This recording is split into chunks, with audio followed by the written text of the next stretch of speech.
శ్రీ గురుదత్త జై గురుదత్త. శ్రీ మహాగణాధిపతయే నమ. శ్రీ సరస్వత్యై నమ. శ్రీపాదవల్లభాయ నమ. ఆధ్యాత్మిక బంధువులకి దత్త బంధువులు అంతమందికి కూడా కృతజ్ఞతాపూర్వక అభివందనాలు తెలియజేసుకుంటూ ఇవాళ మనం ఏకనాథ్ మహారాజు వారి యొక్క దివ్య లీలల వైభవంలో ఇవాళ మనం 4వ రోజు మనం స్మరణం చేసుకుంటున్నాం. ముందుగా మనం మాతా నిరంజనానంద సరస్వతి మాతా గారికి మనం శిరస్సు ఉంచి నమస్కారం చేసుకుని మనం ఇవాళ లీలల్లోకి వెళుతున్నాం. అయితే ఇక్కడ మనకేమిటి అంటే పిల్లవాడు పుట్టినగానే సంతోషం ఉండకూడదు అంటే ఇక్కడ ఏమిటి, మనకి కొడుకు పుట్టగానే సంతోషంతో ఉండడం అంత మంచిది కాదు. అంటే ఏమిటి ఇక్కడ మనకి పుత్రోత్సాహం తండ్రికి పుత్రుడు జన్మించినప్పుడు పుట్టదు జనుల పుత్రుని కనుకుని ఆడగ పుత్రోత్సాహము కలగదు గదురా సుమతి. అంటే ఇక్కడ ఈ కొడుకు పుట్టగానే సంతోషం కలుగుతూ ఉంటుంది, అది ఏ తండ్రికైనా సహజమే. కానీ సుమతీ శతకకారుడు ఏమిటి అన్నాడు అంటే పుత్రుడు పుట్టగానే కలిగే పుత్రోత్సాహం శాశ్వతం కాదు, వాడు పెరిగి పెద్దవాడైన తర్వాత దుర్మార్గుడైతే దుఃఖమే. అంటే పుట్టగానే కలిగినటువంటి ఉత్సాహం సంతోషం అది క్షణికం, కానీ పుత్రుడు పెరిగి పెద్దవాడయ్యాక 10 మందికి వాడి మంచివాడని మెచ్చుకుంటేనే అది నిజమైనటువంటి గొప్పతనం. అటువంటిది కోరుకోవాలి ప్రతి వాళ్ళు. అంటే మంచి పుత్రుడు కావాలని భగవంతుని ప్రార్థన చేయండి అని విఠల్ బాబా గారు ప్రబోధిస్తూ సంతానానికి మంచి సంస్కారాలు నేర్పించండి, సంస్కృతిని బోధించండి, మీ సంతానం ద్వారా సమాజానికి మేలు జరగాలని భగవంతుడిని ప్రార్థించండి అని ఎప్పుడు విఠల్ బాబా గారు భక్తులను ఉద్దేశించి మాట్లాడుతూ ఉండేవారు. ఎందుకంటే పుత్రుడు కోసం ప్రార్థిస్తూ ఉంటే తల్లిదండ్రుల పట్ల భక్తి ప్రపత్తి శరణాగతి యందు మనస్సు లగ్నమై అక్కడ ఏమిటవుతుందంటే సత్వగుణ సంపద ప్రాప్తిస్తుంది. పుత్ర ప్రేమ ద్వారా తల్లిదండ్రులు పునీతులై వాళ్ళ ద్వారా తప్పనిసరిగా పూర్తిగా కాకపోయినా ఎంతో కొంత సద్గుణాలు అబ్బుతాయి.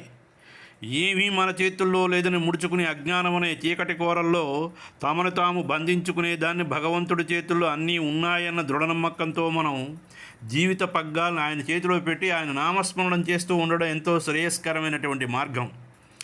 ఈ మార్గంలో వెళ్ళే వారికి చ్యుతి పడిపోవడం ఉండదు అనేది పెద్దల నమ్మకం. అంటే చ్యుతి అంటే పదవీచ్యుతుడు అయిపోయాడు రా అంటారు, చ్యుతి అంటే పడిపోవడం, పదవీచ్యుతుడు అయిపోయాడు అని అంటూ ఉంటాం మనం. ఇక గురు శిష్యుల అనుబంధం తల్లి బిడ్డల బాంధవ్యం కన్నా ఎన్నో రెట్లు గొప్పది. తల్లిదండ్రులు పుత్రునికి రక్త సంబంధం అనే బంధం ఉంటుంది, కానీ గురు శిష్యుల పరంపరలో అటువంటి భేదం ఏమీ లేదు, బంధం ఉండదు. కానీ ప్రాపంచిక బంధాలన్నిటికీ అతీతమైనటువంటి అవినాభావ సంబంధం ఉన్నది. అదే భ్రమర కీటక న్యాయం ద్వారా మనకు తెలుస్తోంది. భ్రమరం తనకు మాత్రమే సంబంధం లేనటువంటి కీటకాన్ని తెచ్చి దాన్ని గూట్లో బంధించి దాని చుట్టూ పరిభ్రమించి తనదైనటువంటి సాధనాదం ఘూంకారంతోనే దాన్ని శక్తివంతం చేస్తుంది. ఆ కీటకం భ్రమర రూపం ధరించడమే కాకుండా ఘూంకారంతో అనుకరిస్తుంది. మళ్ళీ అదేవిధంగా కీటకాన్ని బంధించి భ్రమరంగా తయారు చేసే గుణాన్ని కూడా పొందుతుంది. ఇది సృష్టిలో విచిత్రం, అంతేకాదు మూలమైనటువంటి తత్వాన్ని అని కూడా చెప్పవలసి వస్తుంది. అదే రహస్యం గురు శిష్య పరంపరకి ఆధారం. ఎక్కడో పుట్టి ఎక్కడో పెరిగినటువంటి జీవుడు కీటకం వంటి వాడు.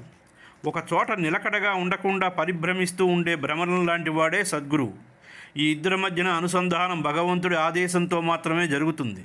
శిష్యుడిలో ఎన్నో భావాలు ఉంటాయి, గురువు పట్ల ఏకభావమే స్థిరంగా ఉండాలి. శిష్యుల్లో ఉండే వివిధ ఎన్నో రకాల భావనలు ఏకముఖం చేయడానికి గురువు తాలూకా రూపధ్యానం బాగా ఉపకారం చేస్తుంది. అందుకే భగవంతుడు స్వయంగా గురు రూపాన్ని ధరిస్తాడు. కాబట్టి సకల కళ్యాణ గుణ సమితుడైనటువంటి సద్గురువు తాలూకా రూపానికి అంత శక్తి ఉన్నది. ఆ రూపధ్యానంతోనే శిష్యుడు గురుతత్వాన్ని అవగాహన చేసుకోగలుగుతాడు. సముద్రపు నీటిలో తయారైనటువంటి ఉప్పు రాయి సముద్రపు లోతు తాలూకా అన్వేషణ కోసం సముద్రంలో పడితే ఏమిటి లభిస్తుంది? తను కరిగిపోయి సముద్ర రూపమని తెలుసుకుంటుంది. గురుతత్వం తాలూకా అవగాహనతోనే తాను గురువుగా భాషిస్తాడో అదే స్వస్వరూపమని తెలుస్తుంది. అదే విశ్వరూపమని విశ్వాసం కుదురుతుంది. తానే విశ్వాత్మ అయిన భావం స్థిరపడుతుంది. అంతటా నిండి ఉన్నటువంటి పరమాత్మతత్వం గుర్తింపుకు వస్తుంది. కానీ ఆ స్థితిలో గుర్తించేవాడు, గుర్తించబడేది అంటూ ఏమీ ఉండదు. అది ఏ తత్వమసి అహం బ్రహ్మస్మి, అయమాత్మ బ్రహ్మం, ప్రజ్ఞానం బ్రహ్మ మహావాక్యాలు వీటిని ఇదంతా మనం ఇక్కడ ఎందుకు చెప్పుకుంటున్నామంటే, మహాత్ముడైనటువంటి సద్గురువుకి తగినటువంటి సత్శిష్యుడు లభిస్తే వాడు ఉత్తమోత్తముడు కాగలిగితే, అంటే తనంత వాడు కాగలిగితే, అంటే తన ఆధ్యాత్మిక సంపదకి వారసుడు కాగలిగితే ఆ గురువు తాలూకు ఆనందం వర్ణనాతీతం అని చెప్పుకున్నాం. తనకు పుట్టని బిడ్డ అయినా తన ఆత్మవిద్య మొత్తం సర్వస్వం ధారపోషిస్తూ ఉంటాడు. ఇక సర్వస్వం ధారపోసిన తనకి మించిపోయిన వాడు తయారయ్యాడు అనుకోండి, గురువు తాలూకు ఆనందానికి అవధులు ఉండవు. అలాగే ఇటువంటి గురు శిష్య పరంపరను వర్ణిస్తూ విఠల బాబా గారు మనకి ఒకసారి గ్రంథంలో అక్కలకోట స్వామి వారి తాలూకా సమర్థలీలామృతంలో సద్గురువు సత్శిష్యుడుగాను, దత్తస్వామి అవతరిస్తూ సమాజానికి జ్ఞానామృతాన్ని పంచుతారని చెప్పడం జరిగింది. అందుకే శిష్యుడు గురువుని నారాయణుడిగా భావించాలని, గురువు శిష్యుడిని వాసుదేవుడిగా భావించాలని బోధించారు. అంటే నారాయణుడికి వాసుదేవునికి భేదం ఉన్నట్లా లేనట్లా ఒక విధంగా ఉన్నది. ఆ శరీర స్థాయిలో ఉన్నది. గురువు సర్వత్రా ఉన్నాడనే భావం స్థిరపడకుండా ఒక గురువు తాలూకా శరీరంలోనే ఉన్నాడన్న భావం శిష్యుడికి ఉన్నంతసేపు ఆయనని నారాయణ భావంతోనే ఆరాధించాలి. ఇకపోతే గురువు సర్వత్రా వాసుదేవ సర్వమితి దర్శనమిస్తున్న వాసుదేవుడే వాసం చేసే దేవుడు శిష్యుల్లో కూడా దర్శనమిస్తున్నాడు. ఇది యథార్థం కాబట్టి ఆయనకి ఎటువంటి భేదం లేదు. అప్పుడు జనార్దన పంత్ మహారాజు వారి ఆలోచనలు వేరుగా ఉన్నాయి. వారి అనుభూతులు వారివే. తన దత్తమూర్తి నృసింహసరస్వామి వారి రూపంలో చేరదీసి శక్తిపాతం చేసి తీర్చిదిద్దిన రుణం ఈనాడు ఈ బాలకుడిని తీర్చిదిద్ది దత్తస్వామికి అందించితే తీరుతుందని ఆలోచిస్తుండగా బాలకుని సహచర్యంలో మధురానుభూతులు కన్న బిడ్డకి మమకారం ఎలా ఉంటుందో పెనవేసుకుంటుందో 11 సంవత్సరాల బాలకుడుగా చేరాడు. 11 సంవత్సరాలు సేవలు చేశాడు. అలుపెరుగుని సేవాభావంతో సేవించాడు. ఆ సేవలో మాధుర్యాన్ని పంచాడు. ఏది ఏమైనా కఠినమైన నిర్ణయం తీసుకుని ఇతన్ని సాధనకి పంపాలి. తనంత వాడే లోకోపకారం చేయాలి. అంటే కొంతకాలం దూరంగానే ఉంచాలి అని దృఢ నిశ్చయంతో పాటు అక్కడ దత్తస్వామి వారి ఆదేశం ఉన్నది కాబట్టి దాన్ని పాటించి తీరాలి. ఈ శరీరం తాలూకా ఆధిక్యత అంటే పరమాత్మ చేత స్పృజించబడినటువంటి ప్రకృతి తాలూకా ప్రభావం పరమాత్మ కన్నా అధికంగా మనపై పనిచేస్తూ ఉంటాయి. దీన్నే వ్యామోహం అంటారు. దీన్ని వెంటనే విడిచిపెట్టేయాలి, తీసేయాలి, మొత్తం పారేయాలి. దీన్ని కొన్ని రోజులు గడిచిన తర్వాత జనార్దన పంతు గారు దత్తాత్రేయుల వారి ఆజ్ఞని పాటించాలి కదా తప్పకుండాను. గురుదేవా వారి ఆజ్ఞ మనకు శిరోధార్యమే అన్నారు ఏకనాథ్ వారు. మరైతే బయలుదేరు అనగానే సరే అన్నారు ఏకనాథ్ గారు. నువ్వు ఒక్కడివే వెళ్ళిపోవాలి అనగానే గతుక్కుమని ఏకనాథ్ గారు ఎక్కడికి గురుదేవా అని అడిగాడు అమాయకంగా. నాకు దూరంగా, చాలా దూరంగా అని జనార్దన పంతు గారి మాటలు విని చెవుని పడుతూనే తటాలను వంగి ఆయన పాదాలు పట్టుకుని, నేనేమి తప్పు చేశాను గురుదేవా? మహాప్రభో నన్ను క్షమించండి. నా తప్పులకి ఏమైనా శిక్ష విధిస్తే, కొట్టినా తిట్టినా కొరత వేసినా మీ సన్నిధికి నన్ను దూరం చేయకండి మహాప్రభో. నాకు తల్లి, తండ్రి, గురువు, దైవం అన్నీ తమరే అంటూ బోరుబోరని ఏడ్చాడు ఏకనాథ్ మహారాజు.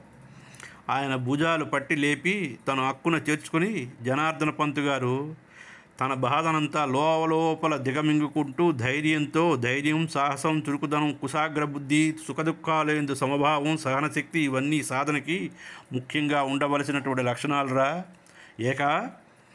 మనం భగవద్గీతలో జ్ఞానేశ్వరులో ఎన్నిసార్లు చదివాము. బేలతనం అనేది పనికిరానటువంటి గుణం, దాన్ని దరిచేరనీయకు. ఇక్కడ నీ సేవలు పూర్తి అయిపోయి దత్తుడి ఆజ్ఞానుసారం నువ్వు కొంతకాలం కఠోర సాధన చేసి తీరాలి. ఆ సమయంలో నిన్ను ఆయనే కాపాడుకుంటాడు. నువ్వు నాకొక్కడికే ఉపయోగపడితే సద్గురునాథుడు సంతోషించడరా. లోకానికంతటికీ నీ నుంచి ఉపకారం జరగాలన్నది ఆయన తాలూకు ఆదేశం. దానికే మనం బద్దులు కావాలి. నిన్ను వదిలి నేను ఎక్కడికి వెళ్ళలేను. నువ్వు నాలోనే ముద్ర వేసుకున్నావు. ఇప్పుడు నాలోనే నువ్వు ఉన్నావు. నీలో నేనున్నాను. అవునా కాదా అంటూ ప్రశ్నించారు. గురువుల తాలూకా మాటలు వినవలసిందే కదా, ఎదురు చెప్పడం ఎవరితరం? ఎవరికైనా గురువు తాలూకా ఆజ్ఞని పాలించని వారికి ఊరకే దుర్గతి అని చెప్పకుండా గురుగీతలో శివుడు ఈశ్వరుడు వాడికి కొన్ని కోట్ల కీటక జన్మలు ప్రాప్తిస్తాయని ఈ విషయాన్ని ఎవరూ మర్చిపోకుండా గుర్తుపెట్టుకోవాలి మనం. అయితే ఏకనాథ్ గారు కళ్ళు తుడుచుకుని గురుదేవులు నడుంపై నిమురుతూ ఉంటే ఆప్యాయతతో చరిచే ఒక్క దెబ్బకి ధైర్య సాహసాది గుణాలన్నింటికీ పుణికిపుచ్చుకుని గురుదేవ దత్తస్వామి తాలూకు ఆదేశాలు ఇరువురికే కాదు ప్రపంచంలో ప్రతి జీవికి శిరోధార్యమే. తామరేవి చెబితే నేను ఆ విధంగా నడుచుకుంటాను. కరిష్యేవ వచనంతవా గీతాచార్యుడు తాలూకా బోధనంతా విన్నాక అర్జునుడు ఏమిటన్నాడు అంటే, నువ్వు చెప్పినట్లే నేను చేస్తాను భగవాన్ అన్నాడు ఏకనాథ్ గారు. ఇప్పుడు మరి నన్ను ఎక్కడికి పొమ్మంటారో ఏమి చేయమంటారో సెలవియ్యండి అని అన్నారు ఏకనాథ్ గారు. జనార్దన పంత్ గారు చెప్పారు, ఇక్కడికి 4 కోసుల దూరంలో సూర్యభంజనం అనే కొండ ఉంది. దానిని సూర్యకుంజ్ అని అంటారు. దానిపై ఏకాంతంగా తపస్సు సాగించు. నువ్వు దృఢంగా ఒక నిర్ణయం తీసుకుని భగవత్ సాక్షాత్కారం అయ్యే వరకు తిరిగి రానని ప్రతిజ్ఞాపూర్వకంగా చెప్పి బయలుదేరు అన్నారు. గురుదేవులు పాదాల పట్టి నమస్కారం చేసుకుని తమరు చెప్పిన విధంగా భగవంతుడు సాక్షాత్కారం పొందకుండా నేను తిరిగి రాను అని ప్రతిజ్ఞ చేసి, మీ ఆశీర్వాద బలంతో నా తాలూకా ప్రతిజ్ఞ నెరవేరుగాక అని పాదాలకి నమస్కారం చేసి బయలుదేరాడు. గురుదేవులు విజయీభవ అని ఆశీర్వదించారు. వారి ఆజ్ఞ తీసుకుని బయలుదేరాడు ఏకనాథ్ మహారాజు వారు. గురుదేవుల సమక్షంలో ఆనందమే నిరంతరం కావాలంటే గురువు తాలూకా సర్వవ్యాపక స్థితిపైన అపారమైనటువంటి విశ్వాసం కుదరాలి. అది కుదరాలంటే ముందు గురువుల తాలూకా మాటల యందు గురి కుదరాలి. గురి కుదిరితే కానీ గుర్తు తెలియదు అన్నారు మహాత్ములు. ఈ సందర్భంలో గురు శిష్యుల కథ మనం ఒకసారి తెలుసుకోవాలి. పూర్వం సర్వసిద్ధి అనే గురువు స్థానుడు అనే శిష్యుడిని చాలా కాలం సేవిస్తూ ఉన్నాడు. సర్వసిద్ధి అనే గురువుని స్థానుడు అనే శిష్యుడు చాలా కాలం సేవిస్తున్నాడు. ఈ గురు శిష్యుల పేర్లలోనే విచిత్రార్థం మనకు ఉన్నది. సర్వసిద్ధి ప్రదాయకుడేమో గురువు, స్థానువు అంటే రాయిలాగా కదలకుండా మెదలకుండా ఉండడం అని అర్థం, శిలలా ఉండిపోవడం అని అర్థం. ఇకపోతే ఎందుకంటే బ్రహ్మం సర్వత్రా నిండి ఉంటుంది కాబట్టి దానికి కదలిక లేదు అంటే అచలము అంటారు. ఇది సావధానంగా విచారించుకున్నట్లయితే లోతుగా వెళుతుంది. ఇప్పుడు ఇక్కడ మనం స్థాను అనే పదానికి తన నిర్ణయంపై చలనం లేనివాడనే అర్థం తీసుకుంటే సమంజసంగా ఉంటుంది. అంటే తన అభిప్రాయమే సరైనది అనే పట్టుదల కలిగినటువంటి వాడు. ఇలాంటి వారు చాలా ముందే ఉంటారు. అందువల్లనే వాద ప్రతివాదాలు సర్వత్రా జరుగుతూ ఉంటాయి. ఒకరోజు గురువుగారు శిష్యుణ్ణి పిలిపించి, నాయనా, నీ సేవలతో నేను తృప్తి పడ్డానురా. నా వద్ద సకల విద్యలు సకల మంత్రాలు ఉన్నాయి. సకల మంత్రాది దేవతలు పిలిస్తే వచ్చి పలుకుతాయి. చతుర్విధ పురుషార్థాలు సిద్ధించే మార్గాలు బోధిస్తాను. నువ్వు ప్రసన్నుడు అయినా నీకు ఏమిటి కావాలో కోరుకో, దాన్ని సాధించగల మంత్రాన్ని ప్రసాదించగలుగుతాను అని చెప్పారు. వరమియ్యడానికి సిద్ధంగా ఉన్నాడు గురువు. కోరుకోవడమే శిష్యుడు తాలూకా వంతు. శిష్యుడప్పుడు చేతులతో జోడించిన ఆయన, గురుదేవా, మీ చరణారవిందాలని పట్టుకుని సేవించుకోవడం వల్ల నాకు దేనిపైన కూడా అంటే ఇహ సంపదలపైన నాకు వ్యామోహం లేదు. స్వామి, నాకున్నదంతా ఒకటే సంకల్పం. అది ఏమిటి అంటే అన్నింటికీ అతీతమైనటువంటి పరబ్రహ్మ సాక్షాత్కారం పొందాలనే సంకల్పం ఉంది అని ప్రార్థించాడు. ఎవరు? స్థాణువు అనేటువంటి శిష్యుడు. తమరికి ఈనాటికి నాపైన దయ కలిగింది. ధన్యుడని, నా సంకల్ప సిద్ధికి కావలసినటువంటి మంత్రం ఏదైనా ఉంటే తమరే ప్రసాదించండి అని కోరాడు స్థాణువు. ఎవరి గురువు గారు? సర్వసిద్ధి గురువు గారికి. గురువు సంతోషించి శిష్యుడిని నారాయణాష్టాక్షరి మంత్రాన్ని ఉపదేశించారు. వెంటనే శిష్యుడు, గురుదేవా, నేను చాలా సంతోషపడ్డాను, కృతకృత్యుడయ్యాను. తామరు ఉపదేశించినటువంటి మంత్రాన్ని నియమనిష్టా గరిష్ఠుడనే అఖండ బ్రహ్మచర్యం పాటిస్తూ అనుష్ఠానం చేస్తాను. నీరము మాత్రమే ఆహారంగా స్వీకరిస్తూ దీక్షతో అక్షరలక్షలు జపించి ఏకాంతంలో సాధన చేసి పరబ్రహ్మ సాక్షాత్కారాన్ని పొందుతాను. మీరు ఆదేశం ఇవ్వండి అంటూ పాదాలకి నమస్కారం చేసి, చాలామందికి ఇలాంటి అభిప్రాయాలే ఉంటాయి. తమకు తామే అనేక నియమనిష్టలు విధించుకుని తాము వాటిని పాటించడంలో అగ్రగణ్యులు అనిపించుకోవాలని కోరిక ఉంటుంది. కానీ గురుదేవులు నియమించినటువంటి నియమాలు మాత్రమే పాటించి వారికి సకల నియమపాలన చేసిన ఫలితం లభిస్తుందని తెలియదు పాపం. ఎవరెవరి చరిత్రలు, పూర్వీకుల కథలు విని ఆ నియమాలన్నీ మూట కట్టుకుని పాటించడానికి సిద్ధమవుతూ ఉంటారు. ఈ శిష్యుడు కూడా అదేవిధంగా తనకు తానే అనేక నియమాలు విధించుకున్నాడు. కానీ గురుదేవులు ఏమిటన్నారంటే, నాయన అంత కష్టపడే పనేమి లేదురా, నువ్వు ఎలాగో బ్రహ్మచారివే కాబట్టి నీ ఇంటికి వెళ్ళు. నీ తల్లిదండ్రులను చూపు కనపడని స్థితిలో ఇబ్బంది పడుతున్నారు కాబట్టి వారికి సేవలు చేసుకుంటూ ఈ మంత్రజపం చేస్తూ ఉంటే నీ కోరిక సమయానుకూలంగా సిద్ధిస్తుంది అని గురువు చెప్పారు. నారాయణుడు కృపచేత నీకు పరబ్రహ్మ సాక్షాత్కారం లభించుగాక అని ఆశీర్వదిస్తున్నాను, నా మాట నమ్ము, ఇక వెళ్ళిపోరా నాయన అన్నారు గురువుగారు. శిష్యుడికి ఏమాత్రం గురుదేవుల సలహా నచ్చలేదు. తన అభిప్రాయమే సరి అయినదని నిశ్చయం కలిగింది. ఇంటికి పోమంటారేమిటి, గురువుగారు అక్కడ నాకు ఏదో ఒక ఆటంకం వస్తుంది, జపం సాగదనిపించింది. వెంటనే మహారణ్యం మధ్యన ఒక కొండ శిఖరం పైన కూర్చుని జలము మాత్రమే స్వీకరిస్తూ కఠోరమైనటువంటి అనుష్ఠానం ప్రారంభించాడు శిష్యుడు స్థాణువు. అతని నియమంతో శరీరం కృంగి కుసించింది. అయినా లెక్క చేయకుండా అక్షరలక్షలు చేశాడు, ఫలితం కనిపించలేదు. మళ్ళా మొండిగా పునశ్చరణ చేశాడు, ఏ దర్శనం కలగలేదు. తర్వాత ఏమి చేయాలో తోచకుండా ఉన్న స్థితిలో మళ్ళీ గురువు దగ్గరకు పోదామనుకుంటే ఆయన చెప్పిన మాట వినలేదని, తిరిగి ఆగ్రహంతో ఉంటాడేమో అని భయంతో దిక్కు తోచని స్థితిలో కునుకు పట్టింది. ఉన్నట్లుండి దిక్కులన్నీ మెరుపులు మెరిసినట్లు దివ్యకాంతులతో నిండిపోయింది. విస్తుపోయి అలాగే చూస్తూ ఉండగా దివ్యకాంతులతో గరుడ వాహనారూఢుడైనటువంటి శ్రీమన్నారాయణుడు చతుర్భుజాలతో శంఖు, చక్ర, గద, పద్మాలతో ధరించి ప్రత్యక్షమయ్యాడు. స్థాణువు ఆయన పాదాల పట్టుకుని నమస్కారం చేసి నారాయణుడు చిరునవ్వులు చిందిస్తూ, రే నీకేమిటి కావాలో కోరుకో ఇస్తానన్నాడు స్థాణుడు. స్వామి, నాకే కోరికలు లేవు, పరబ్రహ్మ సాక్షాత్కారం కావాలి. నీ సాక్షాత్కారంతో నా కోరిక నెరవేరింది, ధన్యుడు నయ్యాను. నువ్వే కదా పరబ్రహ్మవి, నాకింతకన్నా ఏమి వద్దు అన్నాడు. నారాయణుడు నవ్వుతూ, స్థాణువు, నేను పరబ్రహ్మను కాను, నువ్వు జపించిన మంత్రాది దేవతని సమాధానం చెప్పాడు. ఆశ్చర్యంతో స్థాణువు, నారాయణుడే పరబ్రహ్మ అని వేదాలు చెబుతూ విన్నాను, నీకన్నా పరబ్రహ్మ వేరేగా ఉన్నాదా స్వామి అని అడిగాడు. వేదాలు ఏమి చెప్పాయో విను. నారాయణుడు పరబ్రహ్మమే, సదాశివుడు పరబ్రహ్మమే, ఆదిపరాశక్తి పరబ్రహ్మమే. సాధకులు దర్శించే విధానాన్ని బట్టి వారి వారి దృష్టిని బట్టి పరబ్రహ్మం ఉంటుంది.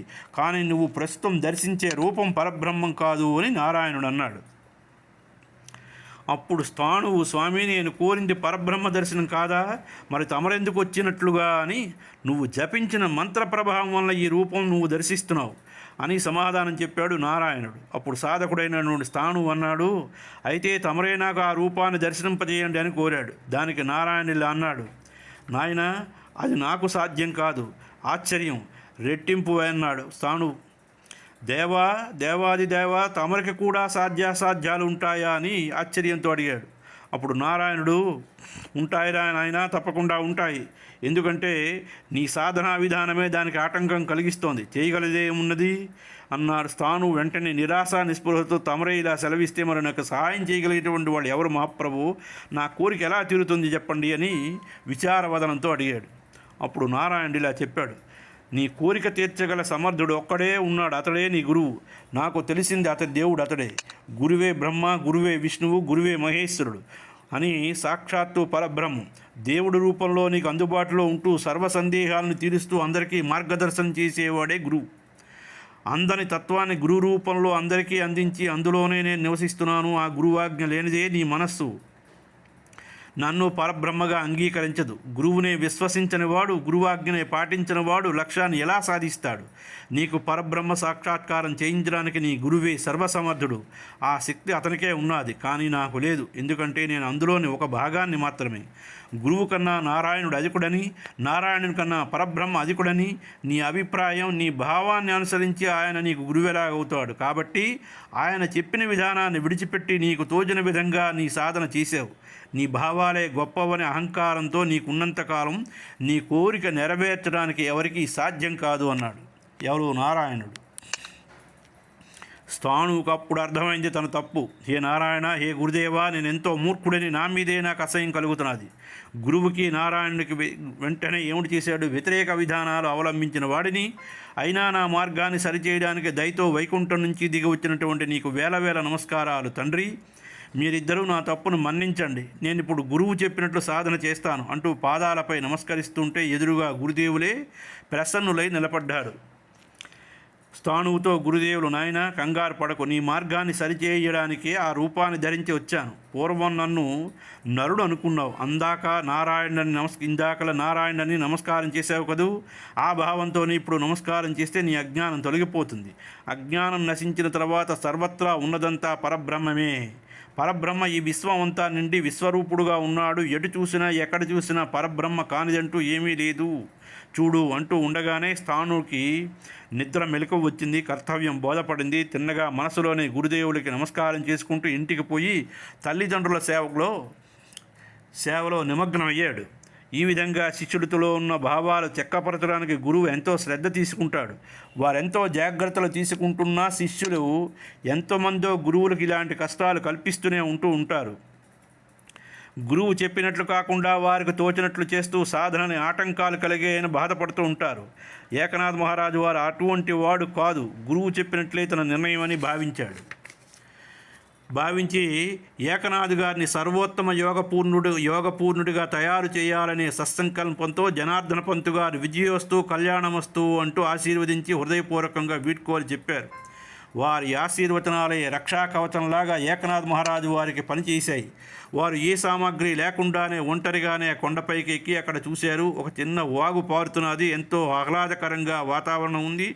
తన మనస్సుకి ఎంతో అనువైన చోటని సంతోషమైంది. అడుగడుగున గురుదేవుల ఆశీర్వచనాలు ఆశయాలే గుర్తు చేసుకుంటూ ధ్యానముద్రలో కూర్చున్నాడు ఏకనాథ్ మహారాజ్.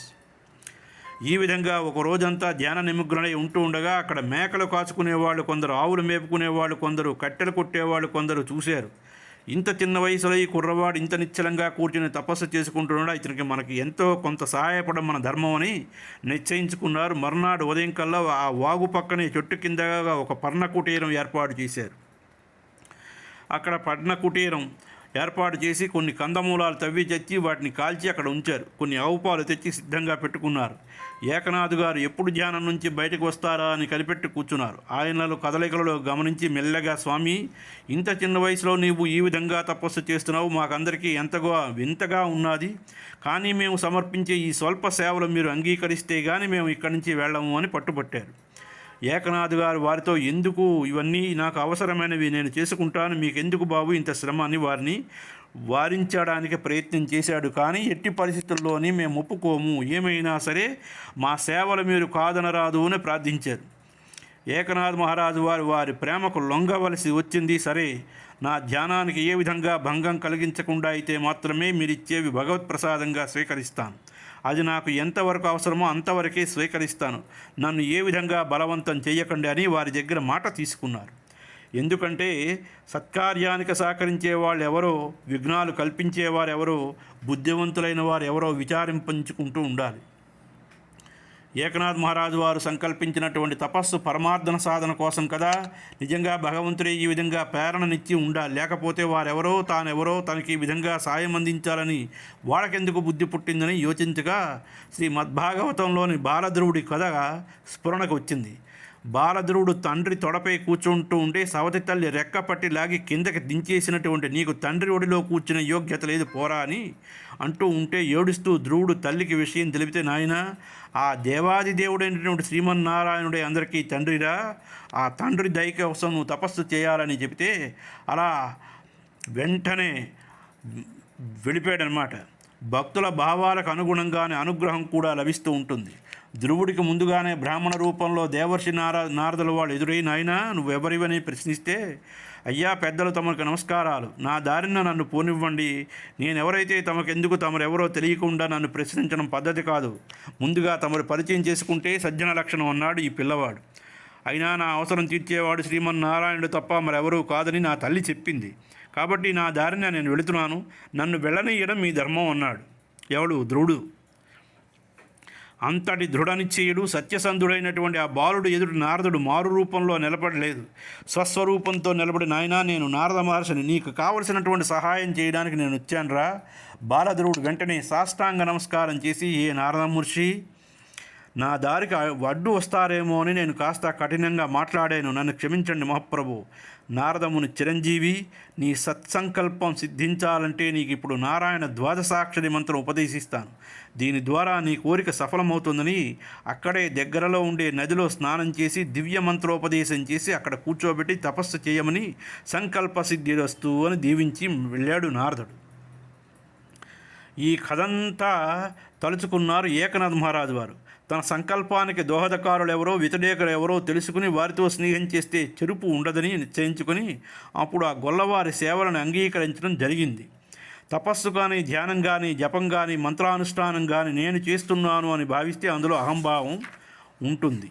ఏకనాథ్ మహారాజు వారు అప్పటికే కామ, క్రోధ, లోభ, మోహ, మద, మాత్సర్యాలు, తమోగుణయుతులైనటువంటి ఈర్ష్య, అసూయలని, రజోగుణ సంబంధమైన కోరికల్ని అన్నిటినీ విడిచిపెట్టేసి తాను మన దాన ప్రాణాలన్నింటినీ కూడా గురుసేవకు అర్పితం చేసినప్పుడే సాధారణంగా పంచభౌతిక శరీరం వల్లనే కలిగే భావాలన్నీ పరిశుద్ధమైపోయి ఇప్పుడు తపస్సు దేనికంటే తన వలన లోకానికి ఏదో ఉపకారం జరగాలనే దైవాజ్ఞ. అందుకు తాను పొందవలసినటువంటి పరిణితి కోసం గురుదేవులు ఆజ్ఞాపించారు కాబట్టి వారి ఆదేశాల మేరకు తాను సాధించవలసి ఉన్నది. కోరిక, ఆకాంక్ష, ఆశయం, ఆలోచన తనకంటూ ఏమీ లేదు, అన్నీ గురుదేవులవే. కాబట్టి సాధన మాత్రమే తన వంతు సిద్ధింపచేసుకోవడం కోసం గురుదేవుల కర్తవ్యం అని దృఢంగా నిశ్చయించుకున్నాడు. సాధనకి ఉపక్రమించాడు. రోజులు గడుస్తున్నాయి. ప్రశాంతంగా సాధన సాగిపోతున్నది.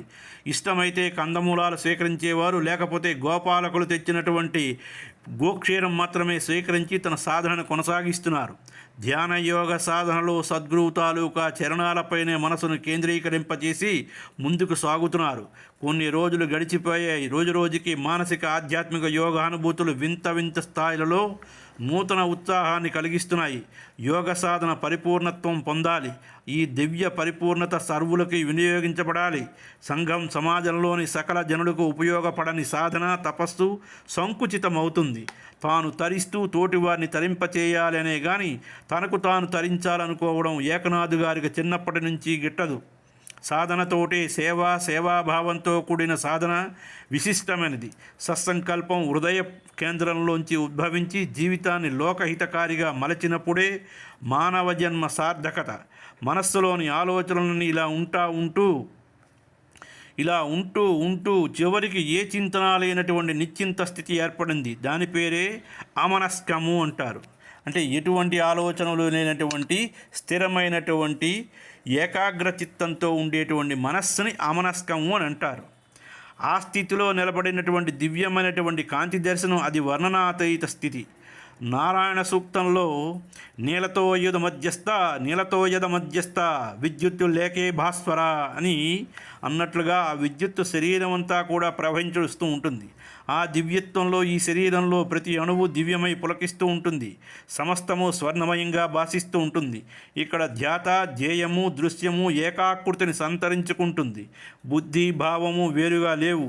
వీటన్నింటినీ తెలుసుకోవడం మరొక్క తెలివి కాదు. అన్నీ కలిసి ఏకత్వ స్థితిని పొందుతాయి. కాలగమనం ఆగిపోయి నిలకడగా ఉన్నది. అదే నిత్యత్వ స్థితి. ఇదే సత్యదర్శనం. హృదయంలో సంతృప్తి, సంతోషము వర్ణించడానికి మాటలు లేవు. జ్ఞానమే స్వరూపమైనప్పుడు దాన్ని గుర్తించడానికి ఆ స్థితిలో కన్నా వేరేగా మరి రెండవది లేదు. అదే అనుభూతి. ఆ తర్వాత శ్రీకృష్ణుడి తాలూకా సాక్షాత్కారం ఎలా లభించింది అన్నది ఇప్పుడు తెలుసుకుందాం. స్థితి కలిగిన తర్వాత ఎన్ని గంటలైనా ఆ సమాధిని అలాగే నిలబడుతుంది. కాబట్టి కాలగమనానికి తావు లేదు, సమయం తెలియదు. ఒకరోజు ఏకనాథ్ మహారాజు వారికి నిత్యము గోక్షీరం సమర్పిస్తున్నటువంటి బాలుడు పెట్టిన కేకతో ఏకనాథ్ గారికి బాహ్య ప్రజ్ఞ కలిగి కళ్ళు తెరిచి చూసి, ఏమిరా బాబు, ఎందుకలా శబ్దం చేసేవు అని ప్రశ్నించాడు. అతడు భయంతో వణుకుతూ మీ వెనక అన్నాడు. అప్పుడు ఏకనాథ్ గారు వెనక్కి తిరిగి చూశాడు. ఓ కృష్ణ సర్పం పడగ విప్పి ఏకనాథ్ గారి తలపైన గొడుగు పట్టి ఉన్నది. ఆ దృశ్యం బాలుడిని ఎంతో భయపెట్టింది. ఏకనాథ్ మహారాజు వారు వెనక్కి తిరిగి చూసే సమయానికి నాగరాజ రూపం మారుతూ నెమలి పింఛంలోకి కిరీటం ధరించి నీలమేఘ శ్యామల వర్ణంతో శ్రీకృష్ణుడే పాండురంగడగా దర్శనమిచ్చాడు. అమాంతంగా ఏకనాథ్ మహారాజు వారు ఆయన పాదాలపై పడి సాష్టాంగ వందనం చేశాడు. శ్రీకృష్ణ పరమాత్మ ఆయనకు లేవదీసి ఆలింగనం చేసుకుని ఆ దివ్యానందానుభూతిని వర్ణించడానికి వాక్కులు చాలవు. ఎటు చూసినా కృష్ణమయంగానే కనిపిస్తున్నది. క్షీరపాత్రలో నిలబడినటువంటి గొల్లబాలుడుగా కూడా శ్రీకృష్ణుడు కనిపించాడు. ఆహా, నాకింతవరకు పాలు తెచ్చి ఇచ్చి సేవ చేసిన వాడు నువ్వేనా అని ఆశ్చర్యంగా చూస్తూ ఉంటే శ్రీకృష్ణ పరమాత్మ నేను కాక అన్యమెక్కడుంది అంటూ చెప్పు, నీకేమి కావాలో అన్నారు స్వామి. నేను, నాది, నాకు కావాలన్నది ఏదీ లేదు. నీచే స్పృజించబడినటువంటి సృష్టిలో అసమానతల రూపుమాపి అందరినీ నీ కృపాకటాక్షాలకి పాత్రను చేయాలనే ఒకప్పుడు ఉండేది. కానీ ఇప్పుడు అది లేదు. నువ్వు అనుగ్రహించితే, నీవేమి చెబితే అదే కర్తవ్యం. నీ ఆజ్ఞయే నా శిరోధార్యం. నన్ను నీవాడిగా చేసుకో అన్నారు ఏకనాథ మహారాజుల వారు.